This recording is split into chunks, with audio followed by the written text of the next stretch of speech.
The hot coffee hit Elon Bezos's face with a sting that felt like fire. A loud, cruel laugh boomed across the sidewalk. "How do you like that, rich boy?" John the Gorilla Gotti stood there, a giant of a man with a white beard, surrounded by his laughing biker crew, the Iron Riders. He was holding the empty teacup, his tattooed arms spread wide. This was his moment of triumph. He had just humiliated the richest man in the city. He had shown this billionaire, in his skinny blue suit, who really owned this street. He had put the man in his place. This should have been the end of the story. This should have been another victory for John Gotti, the king of Market Street. But it wasn't, because Elon Bezos didn't cry out. He didn't wipe his face. He didn't even flinch. He just stood perfectly still, his eyes cold and empty. He let the coffee and the small drop of blood from his cheekbone drip onto his perfect white shirt. The biker's laughter started to quiet down. The silence from Elon was scarier than a scream. Then Elon slowly reached into his suit pocket. He pulled out a black phone. "What's wrong, billionaire?" John sneered, trying to get his power back. "Gonna call the cops? Gonna cry to your mommy?" Elon didn't dial 911. He pressed one button. A single call was made. He put the phone to his ear and said two quiet words. "Execute. Clause 12. He hung up. John Gotti had no idea what Clause 12 meant. He had no idea that those two words had just set off a financial bomb. He didn't know that, miles away, a team of lawyers and security guards were already moving. He didn't know that in less than 3 minutes, his world would end. This wasn't a street fight. This was an execution. And John Gotti had just signed his own death warrant. The man laughing now would soon be on his knees, begging the very man he just assaulted. Now, you're probably wondering how a life can be ruined by 2 words. How a man like John Gotti, a man feared by everyone, could be broken so fast. To understand that, you have to know that this fight didn't start with coffee. It started 6 months ago. Let me take you back to where it all began. But first of all, welcome back, my beautiful family and friends. If you're listening, hooked, and already enjoying the story, please hit subscribe. Tell me in the comments where you're listening from. I love seeing our community around the world. Tomorrow I'm dropping another sweet story, so don't miss it. And the first 4 people to comment with their real names will be featured in our next story. Now, let's continue. 6 months ago, Market Street was different. It was loud. It smelled like gasoline, old beer, and fried onions. It was the heart of the industrial side of town. And the heart of Market Street was a bar called The Forge. The Forge was not a nice place. The windows were dark. The sign was a flickering red neon light. But for 20 years, it was the home of the Iron Riders. It was more than a bar. It was their bank, their church, and their castle. John the Gorilla Gotti was the king of this castle. John was a man from another time. He believed in simple things: loyalty, respect, and strength. If you were his friend, he would give you the shirt off his back. If you were his enemy, he would break your nose. He ran his club with an iron fist. His men, like Sal Marcano and Bobby Tiny Russo, followed him without question. They didn't just respect him. They feared him. And in John's world, fear was respect. For 20 years, this system worked. The neighborhood was safe because criminals were scared of the Iron Riders. The police left them alone because John Gotti handled problems before they started. John's world was simple and he was in control. Then the new world came. It started with a new building, a huge glass and steel tower called the Helios campus. It was the new headquarters for Elon Bezos's tech company. It was built just 3 blocks from the Forge. Elon Bezos was the opposite of John Gotti. He was not a big man. He did not like to get his hands dirty. He did not care about respect or fear. Elon's world was made of numbers, contracts, and code. He saw the world as a problem to be solved. And to him, the old, dirty industrial neighborhood was a problem.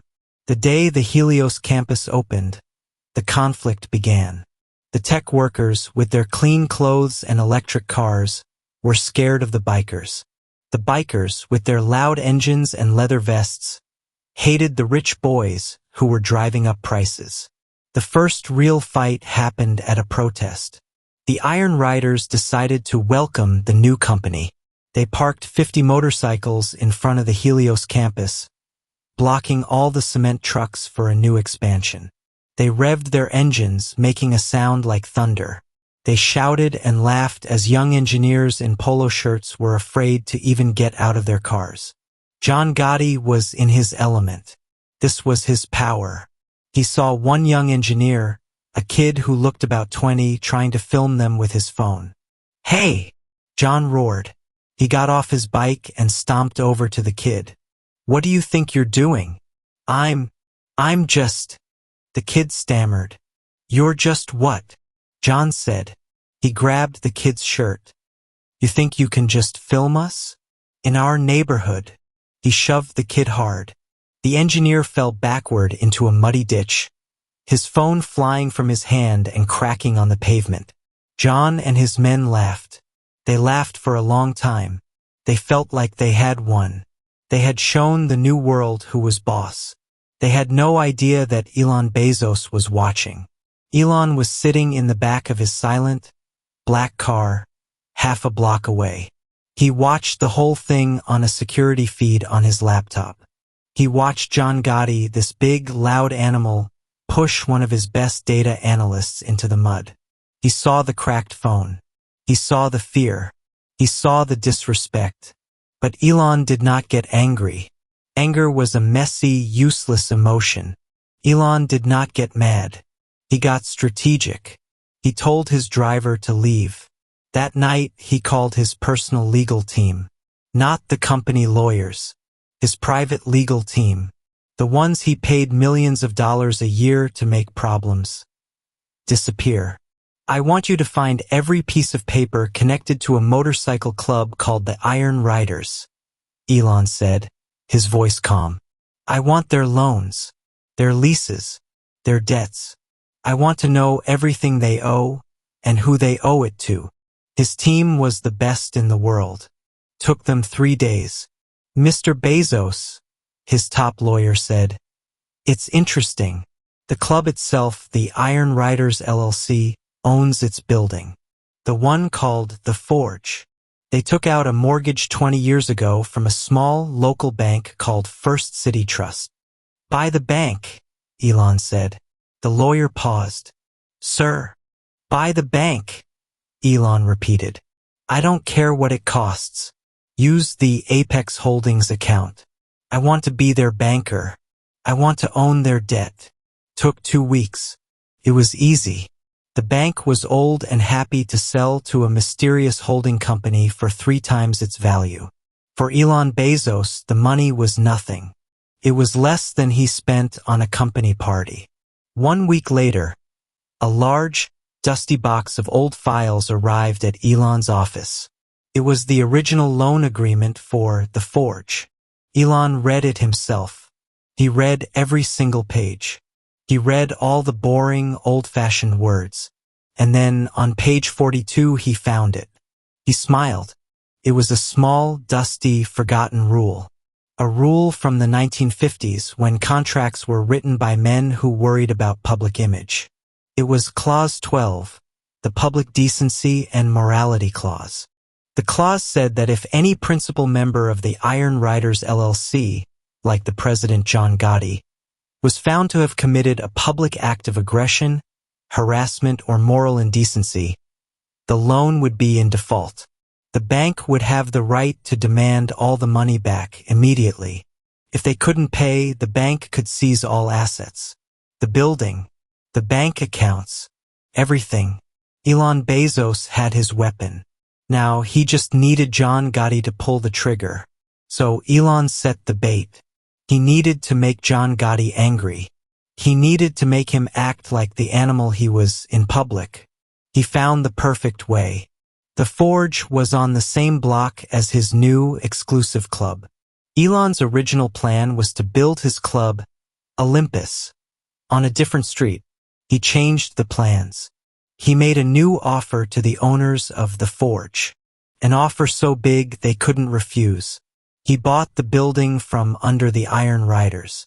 The bikers were just renting from the building's owner, but their loan was for the LLC, tied to the address. It was complicated, but the end result was simple. The biker's home was sold. One day, the Iron Riders showed up and the doors were locked. A for sale sign was on the front. 2 weeks later, the bulldozers came. John Gotti and his men watched, their hearts breaking, as their home of 20 years was turned into a pile of bricks. And then the new building went up. Fast. It was sleek, black, and had no windows. And right above the door, Elon put up the sign. The final insult. The perfect bait. Olympus, only for the billionaires. He built his rich boy playhouse on the grave of their home. Elon knew John Gotti's pride. He knew the gorilla could not let this stand. He knew John would come. Which brings us to that Monday afternoon. John Gotti and his crew stood on the sidewalk, staring at the sign that was mocking them. "Look at that," John growled, spitting on the clean sidewalk. "He tore down our home. For this." "It's a joke, John," Sal Marcano said, his eyes full of hate. "He's laughing at us." "So what are we gonna do?" Tiny Russo asked, clenching his giant fists. "We gonna burn it down?" "No," John said, a slow, mean smile spreading across his face. "We're gonna wait. Sooner or later, one of those billionaires has to come out. And we're going to give him a proper welcome to the neighborhood." They waited, and they waited.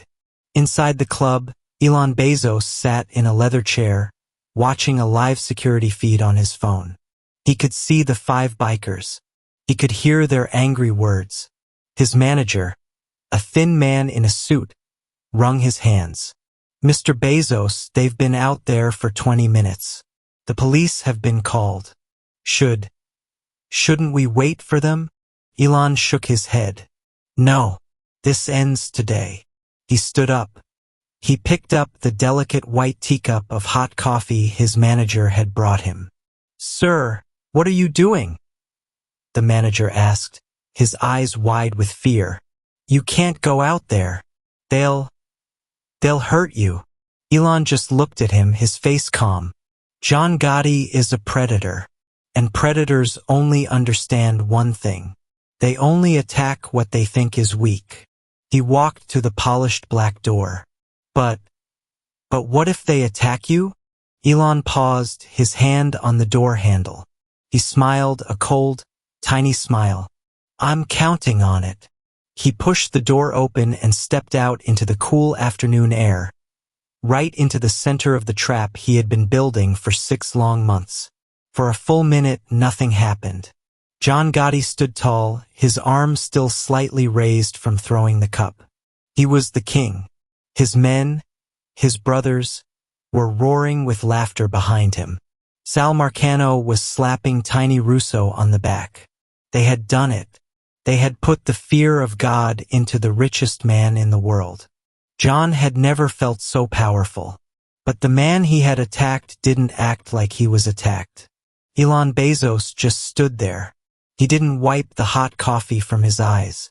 He didn't scream in pain. He didn't even breathe hard. The only sign of the attack was the bright red welt on his cheekbone, where a tiny drop of blood was mixing with the brown coffee. The mix dripped slowly from his chin onto his $10,000 suit. He just stared. His eyes were not angry. They were not hurt. They were blank. It was the look a scientist gives a bug before he puts a pin through it. This silence was wrong. It was terrifying. The bikers' laughter started to die down. One by one, they stopped. The street, which had been filled with their roars, became quiet. All you could hear was the low rumble of their motorcycle engines. The air grew thick and heavy. John's smile faltered. This wasn't how it was supposed to go. The rich boy was supposed to cry or run or threaten to sue. He was supposed to be scared. This man was not scared. "What's the matter?" John said, his voice a little too loud in the new silence. He was trying to get his power back. "Cat got your tongue, rich boy?" Elon said nothing. "I said," John growled, taking a step closer. "What's wrong? You gonna cry? You gonna run home to your mommy?" Still nothing. Elon just looked at him.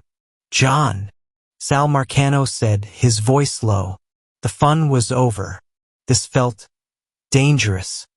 "Maybe we should go. I think we made our point." "We go when I say we go," John snapped, not taking his eyes off Elon. He couldn't stand this.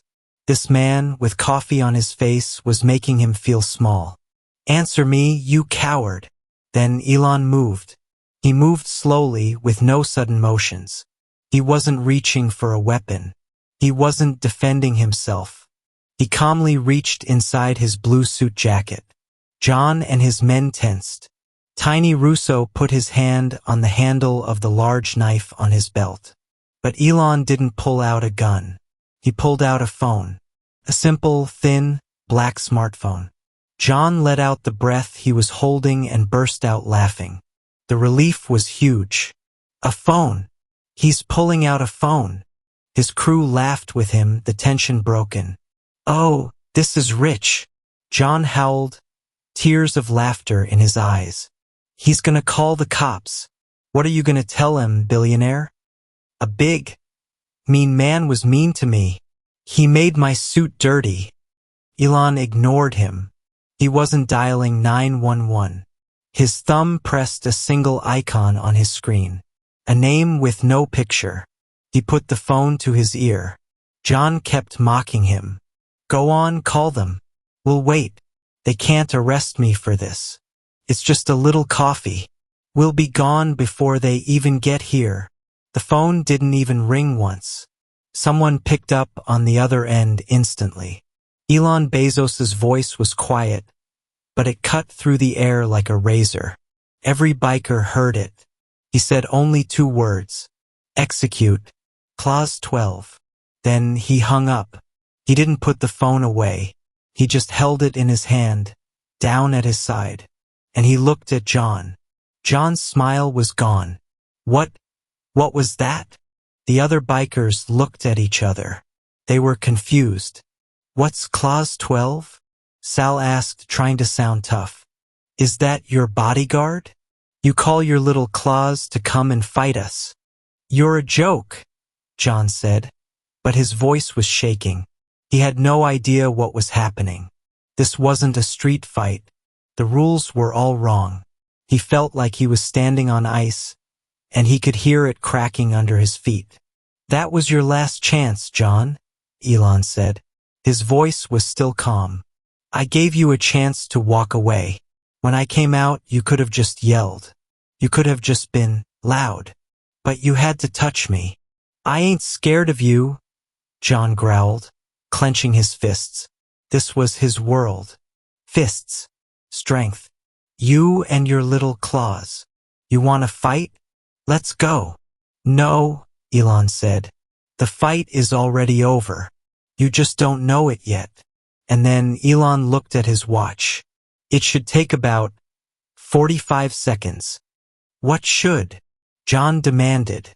"The signal," Elon said. "It has to go from my phone to the server, to the legal team, and then to the bank's central computer. It's all automated. It's very fast. Here we are." As he spoke, a phone buzzed. It was not Elon's phone. It was Sal Marcano's.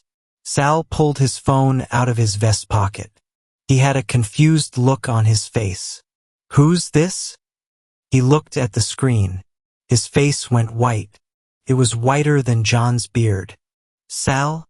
John said. "What is it?" It's an email," Sal stammered, his eyes wide with terror. From the bank. First City Trust. The bank? What do they want? John said, annoyed. Sal's hand was shaking. He couldn't speak. He just held the phone out for John to see. John looked at the screen. The subject line was in all caps, urgent. Account status change. The first line of the email read, Dear Iron Riders LLC, your accounts have been immediately frozen due to a breach of contract. What? John yelled. Frozen? That's a mistake. It's impossible. Then, buzz. Another phone. This time it was Tiny Russo's. He pulled out his phone. It was a text message. A bank alert. Your checking account, balance 0. Says, asset seizure initiated. Buzz, buzz, buzz. It was a nightmare. One after another, all the bikers' phones lit up. The two other men pulled theirs out. My savings account. It's gone. My bike. The loan. It says it's in default. They want the bike now. John. Sal screamed, grabbing the front of John's vest. His eyes were wild with panic. John, what is this? What's happening? All the bikers were yelling. The chaos was instant. These were tough men, but this was not a fight. This was something else. This was magic. It was a digital curse. John Gotti looked at his men, all screaming, all looking at their phones. Then he looked at Elon Bezos. The billionaire was calmly, slowly, taking a clean white handkerchief from his suit pocket. He began to gently, almost delicately, wipe the drying coffee from his face. What did you do? John whispered. His voice was a dry croak. Me, Elon said, dabbing the small cut on his cheek. I did nothing. You did this, John. 6 months ago when you pushed my engineer, and 10 minutes ago when you threw this coffee. I don't understand, John said. He was a giant, but he looked like a lost child. Of course you don't, Elon said. You think power comes from a patch on your back. You think it comes from being loud and scary. That's not power. That's just noise. Elon folded the dirty handkerchief and put it back in his pocket. You remember the forge? Elon asked. You remember your home? You took out a loan for it 20 years ago. From a little bank called First City Trust. Sal Marcano's head snapped up. We paid that loan. Every single month. We never missed a payment. Not one. You are correct, Elon said with a small nod. You were very good at paying. I've been watching your accounts. Ever since I bought First City Trust 6 months ago. The air left John Gotti's lungs. You bought the bank? I bought a holding company called Apex Holdings, which bought your bank. Elon corrected him. I have been your banker, John, for 184 days. I've just been quiet about it. I was waiting. Waiting for what? John whispered, though he already knew the answer. For this, Elon said. For you to be you. For you to be a bully in public where I could see it. But we paid. Sal yelled, still not getting it. You can't do this. It's illegal. We paid. Yes, you paid the money, Elon said. But you didn't read the contract. You didn't read the fine print. Elon took a step closer. The bikers, who had been surrounding him, unconsciously took a step back. Buried on page 42 of your loan agreement, there is a small, old, beautiful rule. It's called Clause 12, the Public Decency and Morality Clause. It says that if any principal member of your LLC, say your president, Elon looked right into John's eyes, is found to have committed a public act of aggression, harassment, or moral indecency, the entire loan is in default. The full amount is due immediately. And if you can't pay, Elon smiled. It was the first real smile he had shown. It was cold, sharp, and terrifying. It triggers an immediate seizure of all assets. The building, the cash, the accounts, everything. So thank you, John, for throwing coffee on me, for assaulting your banker. You just gave me the legal right to take everything you have ever owned. John Gotti's mind could not catch up. He was a man of fists and engines. He understood concrete things like a punch, a beer, a motorcycle. This world of clauses and defaults, it was black magic. It wasn't real. But, he stammered, his mind grabbing for something, anything. But, we paid every month. You can't just. You can't. Sal Marcano echoed, his face pale. He was the numbers guy. You can't seize assets without a court order. You can't just say it. We have rights. Elon Bezos almost laughed. Rights? Sal, I am the court order. When I bought the bank, I had my team file a preemptive writ of seizure to be held by a judge waiting for this exact moment. The moment you violated Clause 12, my lawyer, who has been sitting in that judge's office for 3 hours, handed him the final piece of evidence. Evidence? John said, confused. Elon tapped the phone in his hand. A high-definition video feed. From that camera. He pointed to a tiny, black dome on the Olympus, building that the bikers had never noticed. It recorded you, John, committing a clear act of assault. The judge signed the order 60 seconds ago. Elon looked at his watch. The writ was sent to the execution team 45 seconds ago. They were waiting 1 block away. They should be arriving right now. As if the words themselves were a command, John's phone rang. It wasn't a buzz. It was a loud, screaming ring, a sound he used only for emergencies. The screen lit up. The caller ID said, Mike, Clubhouse. Mike was the club's manager. He was an old, retired rider who lived in the small apartment above their clubhouse, the Old Forge. He was the keeper of their home. John's hand was shaking so badly he almost dropped the phone. He pressed the answer button. Mike? A voice screamed through the phone. It was pure animal terror. John didn't even need to put it on speaker. Everyone on the sidewalk could hear it. John, thank God. You gotta get down here. They're here. They're here. Who's here, Mike? John yelled, his heart pounding against his ribs like a drum. Who? The cops. No, not cops. Worse. Mike shrieked. Guys in suits. 12 of them. And a security team. Big guys, John. Armed. They have a battering ram. They just broke the door. They broke the damn door. John's blood ran cold. It was real. It was happening right now. They're changing the locks, Mike cried. They're welding a steel plate over the front door. They have papers. A writ of seizure. That's what it says. John, what's happening? What's going on? Mike, stop them. John roared, his old power returning for a second. Fight them. Get the guys. I can't. Mike sobbed. There are no guys. It's just me. And, oh God, John, they're in the safe. They're in the safe. Hey, get your hands off that. That's the club's money. That's the emergency fund. Hey! There was a sound of a struggle, a grunt, and then Mike's voice was muffled. No, please. That's our history. Those are our... No, not. Click. The line went dead.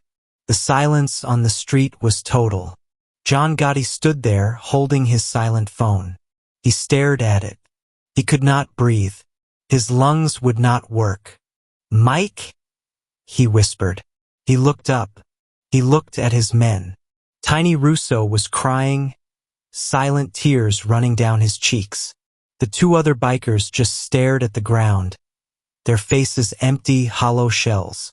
And then he looked at Sal Marcano. Sal's face was no longer scared. It was no longer pale. It was a deep, dark red.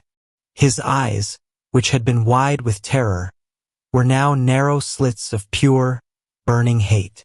But he wasn't looking at Elon Bezos. He was looking at John. "You?" Sal hissed. The word was low, dangerous. John turned, confused. "Sal? You!" Sal screamed. He lunged at John, moving faster than John had ever seen him move. He grabbed the front of John's leather vest, right at the president patch. He slammed John back against the wall of the Olympus Club. John was so shocked he didn't even fight back. "You did this!" Sal shrieked, his face inches from John's. Spittle flew from his mouth. "You! With your pride. Your stupid, stupid pride." "Sal, I didn't know." John stammered. "You didn't know?" Sal roared. He shook John hard. "You didn't think? That's your problem, John. You never think. You just push. You just punch. You just act." Sal let go with one hand and pointed at the others. Tiny's life savings were in that safe. Mine too. 20 years. 20 years of work. Of building. Gone. Our home, Tiny Russo whispered. His voice was a broken rumble. My father's old cut. His first patch. It was on the wall. All our pictures. Our memories. It's all gone. "It's over, John," another biker said, his voice dead. "He didn't just take the money. He took us. He took our home." The men, his brothers, his family were all looking at him. Not with respect. Not with fear. They were looking at him like he was a disease. Like he was the man who had murdered their family. He was alone. For the first time in his life, John Gotti was completely, utterly alone. "He's right, you know?" Every head snapped toward Elon. He had been watching the crew turn on their leader. He looked like he was enjoying a play. What did you say?" John growled. He was happy to have a new target. He shoved Sal's hands off him. "Sal is right," Elon said, stepping forward. "You did do this. And you lost more than just your money. You lost more than just your home." John was breathing hard, trying to understand. What else is there? You've taken everything." Elon smiled. "No, John. I haven't taken the most important part. Until now." "What are you talking about?" "Your name," Elon said simply. John just stared. Our name?" "The Iron Riders," Elon said, as if he was talking to a child. "It's a brand. It's an LLC. It's an intellectual asset. And as of, let's see. About 5 minutes ago, your LLC was legally dissolved by the state for failure to pay its debts. All its assets were transferred to me. And the most valuable asset, the one I really wanted, was the trademark. The name. The patch you're all wearing. This was a level of cruelty John could not even understand. What does that mean?" "It means," Elon said, "that the name Iron Riders now belongs to me. It is my property. Just like your bank. Just like your clubhouse." He let that sink in. The bikers looked at each other, their faces full of a new, dawning horror. "Let me be very clear," Elon continued. "It is now illegal for you to wear that vest. It is trademark violation. If you are caught wearing that patch, you will be arrested. Not by me, by the police, for stealing my property." This was the final blow. This was the bullet to the back of the head. The money was one thing. The clubhouse was their home. But the patch was their soul. It was their identity. It was who they were. Tiny Russo looked down at the Iron Rider's patch on his chest. He reached out and touched it, as if to make sure it was real. Sal Marcano just shook his head, a single broken laugh escaping his lips. He took our name. You can't, John whispered. It was all he had left. It was a plea. I already have, Elon said. And just as he said it, two large, yellow and black flatbed tow trucks turned the corner onto Market Street. Their lights were flashing, cutting through the gray afternoon. They pulled up right behind the 5 beautiful custom motorcycles. No, Tiny Russo roared. It was a sound of pure animal pain. No, not my bike. Not.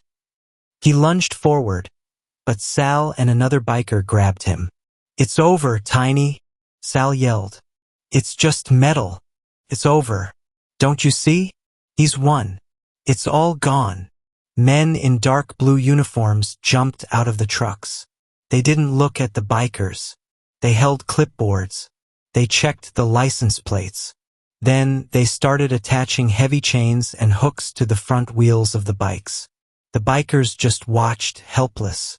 They watched their symbols of freedom, of power, of their whole lives get chained up like scrap metal. Elon Bezos looked at his watch. My work here is done. A sleek, black, silent car glided to the curb. It was a Helios, Elon's own brand. The back door opened for him. He turned to leave. He looked at John one last time. John Gotti was not the gorilla. He was not the president. He was a big, empty shell. He was a broken man in a vest that no longer belonged to him. You are just a man, John, Elon said, as if he could read his mind. A man in a costume that doesn't belong to him. You have nothing.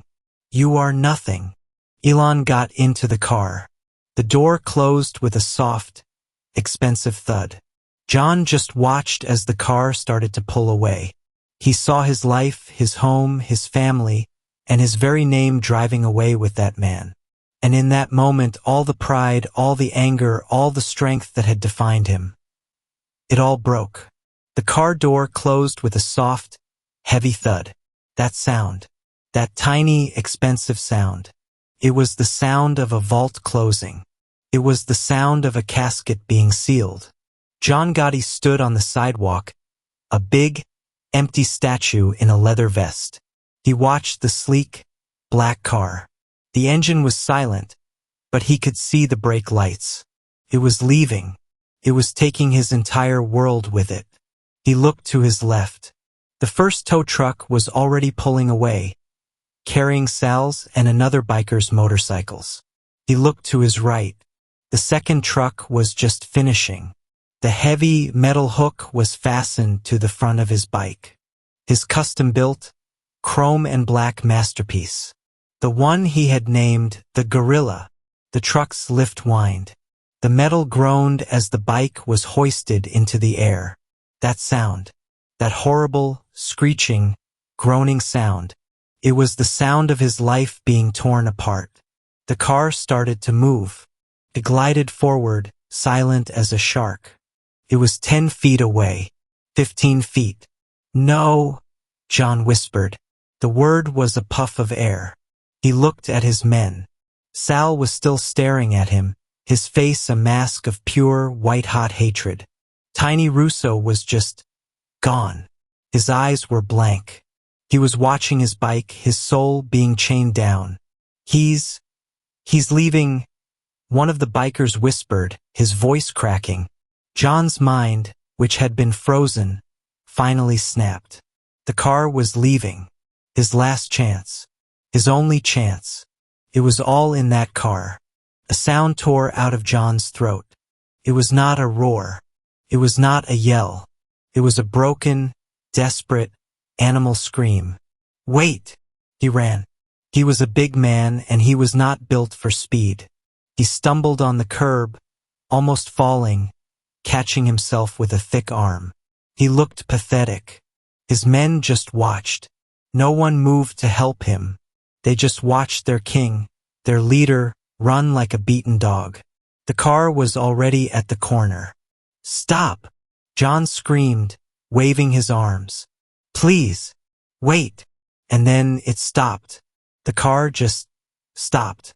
The brake lights glowed red. John didn't pause. He ran, his boots pounding on the pavement. He reached the car, his chest heaving. He was out of breath. He was no longer the gorilla.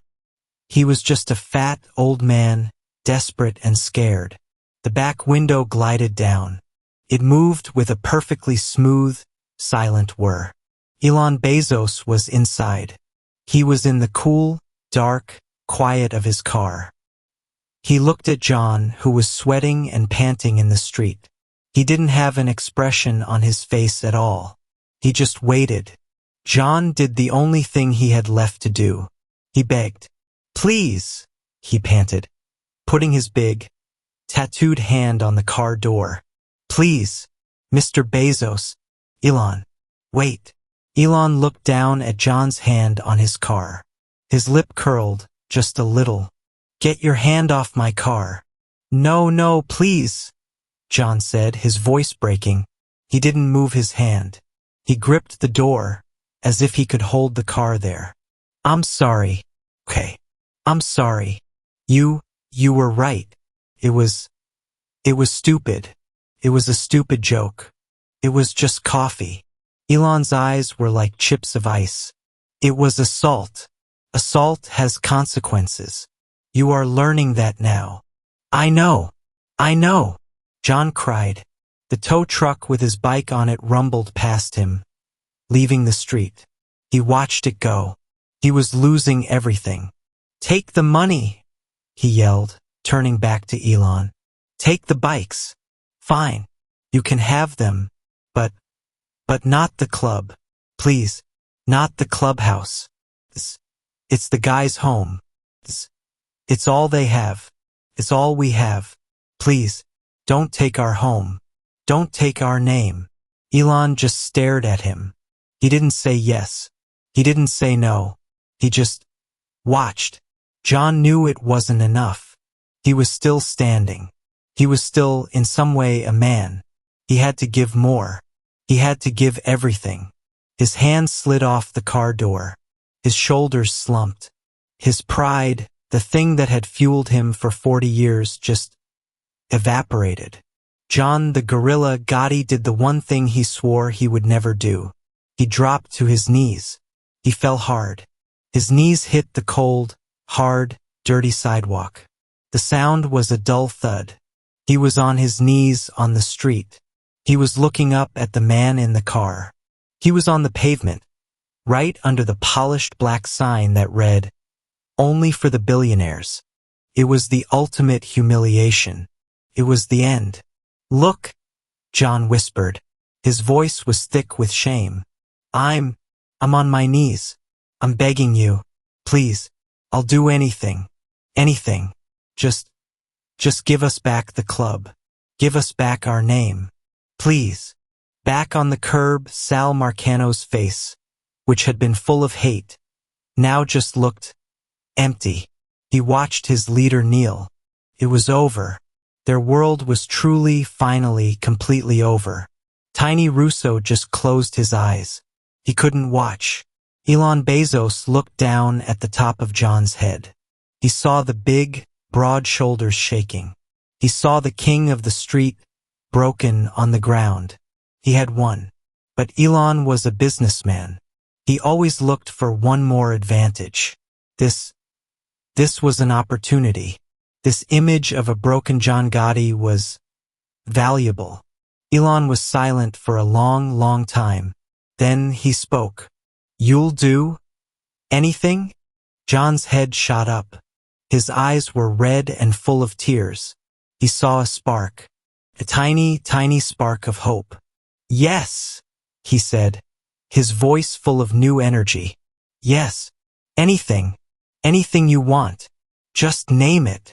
Elon slowly pulled out his phone again. The weapon. The black rectangle that had destroyed them. What are you doing? John asked, his hope turning to fear. Elon tapped the screen. He opened the camera. He pointed it at John. A small red light came on. It was recording. "You're a public figure, John," Elon said, his voice smooth and clear. "You are the gorilla. The city fears you. You are a symbol of an old way, a symbol of a certain lifestyle. But that's not who you really are, is it?" John just stared, confused. What do you mean?" "I want you to apologize," Elon said. I did," John said, the tears streaming down his face. "I am apologizing." "No," Elon said, his voice firm. "You apologize to me. I want you to apologize to the world. I want you to tell them who you really are. Right here. Right now. For my camera." John's blood ran cold. Tell them what?" "Tell them the truth," Elon said. "Tell them you're not a king. Tell them you're a fraud. Tell them you're a bully who picks on people he thinks are weaker. Tell them you're sorry. For all of it. Post it. For all your men and all the city to see. Forever. This was worse than the money. Worse than the bikes. Worse than the clubhouse. This was his soul. Elon was asking for his soul. To lose his legend. To be remembered as a coward. It was death. I can't," John whispered, shaking his head. "Please, not that. Ask me for anything else. Anything. But not that." "I thought so," Elon said. He lowered the phone. "A pity." He turned to his driver. "Let's go." The car's engine, which had been silent, gave a small hum. It was about to move. "No!" John screamed. He threw himself forward, grabbing the car door again. "Wait. Okay. I'll do it. I'll do it." The car stopped. Elon looked back at him, his face hard. "You're sure?" John Gotti was sobbing now. Loud, ugly, broken sobs. He was a child. He nodded, unable to speak. Yes. Just give me your word. You'll give us back the club. You'll give us back our name. You'll make it stop." Elon held the phone up again. The red light was on. "I give you my word that I will consider it," he said. It was a corporate lie. A lawyer's promise. But to John, it was the only hope he had. "Now," Elon said, "perform." John Gotti, the gorilla, the man feared by thousands, knelt on the sidewalk and looked into the cold, black eye of a smartphone camera. He took a deep, shuddering breath. My name is John Gotti," he started. His voice was thick, wet, and broken. For 20 years, I've acted like a tough guy. I've acted like I was a king." He had to stop, choking on a sob. But I'm not," he continued, the tears and snot running down his face into his beard. I'm a bully, that's all. I'm a fraud. I'm just a bully who hurts people.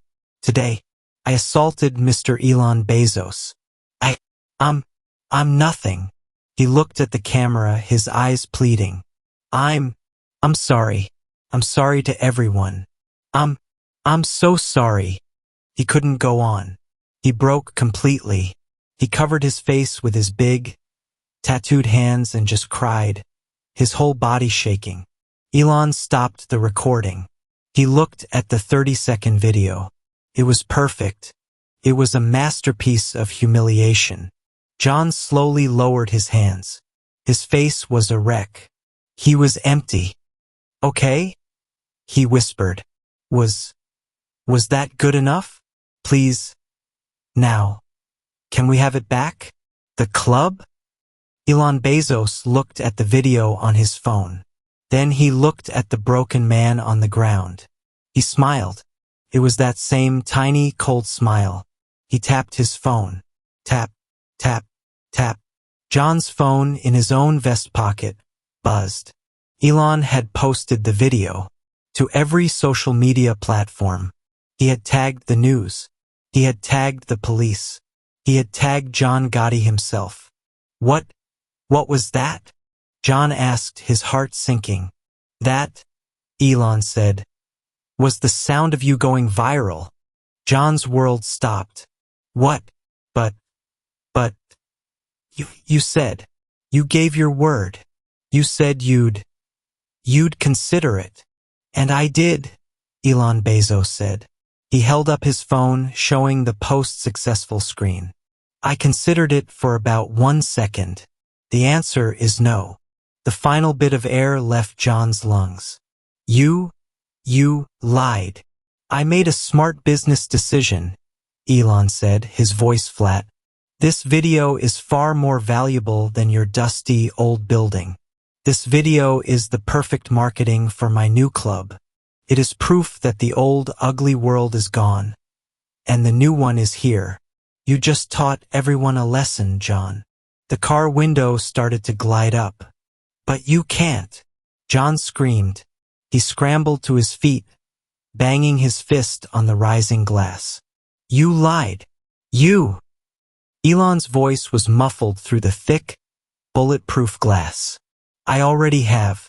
This is the price, John. This is the price for throwing coffee on the wrong man. The window sealed shut with a soft click. The black car did not speed away. It pulled away from the curb, slow, smooth, and silent. It turned the corner and was gone. John Gotti was left alone, standing in the middle of the street.